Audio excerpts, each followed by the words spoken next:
नारायण, आपने कई किताबों में पढ़ा होगा, बहुत तरह के दोहे लिखे हुए होते हैं जो बच्चों में हम लोग बचपन में पढ़ा करते थे। उस समय में गुरुजी बताते थे उसके अर्थ। तो बचपना रहने के कारण, दिमाग बचपना रहने के कारण उन बातों को हम लोग सही तरीके से समझ नहीं पाते थे। लेकिन जैसे जैसे उम्र बढ़ी, अवस्था बढ़ी, अब धीरे धीरे उन बातों को आप समझते हैं और मन में महसूस ज़रूर करते हैं कि गुरुजी यानी शिक्षक या माता पिता या हमारे जो बड़े बुजुर्ग हैं, जैसे दादा हुए, नाना हुए, दादी माँ हुई, नानी माँ हुई इत्यादि, ये लोग जो हुए जो कुछ कुछ बताया करते थे, जो गलत नहीं बताते थे, बिल्कुल सही बताते थे।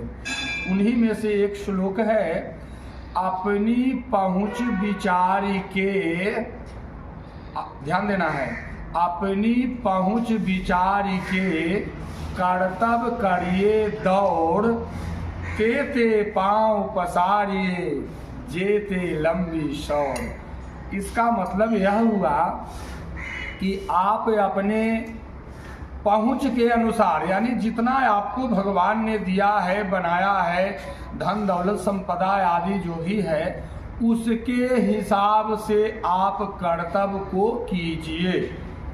जैसे आपके पास में बहुत सारा धन हो गया, आप खा पी करके ढेर बच रहा है, आपको भय हो कि कोई चोर चुरा कर ले जाएगा या कोई लूट लेगा, उससे कहीं अच्छा है आप गरीबों को भोजन करा दीजिए, नंगे जो है उनको वस्त्र दे दीजिए।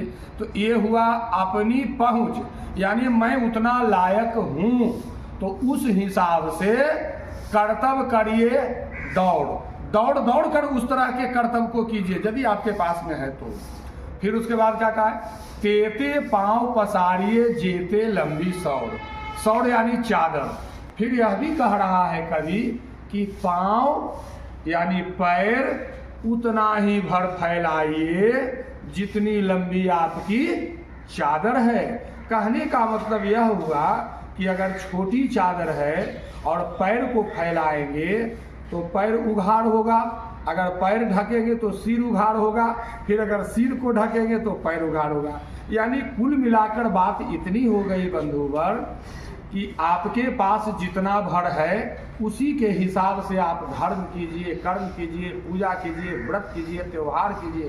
कर्ज लेने की आवश्यकता नहीं है कि कर्ज लेकर के करेंगे तो 10 लोग हमको बड़ा भला कहेगा, ये कोई काम देने वाला नहीं है। कर्ज आप लोगे, चुकाना भी आप ही को पड़ेगा। तो कर्म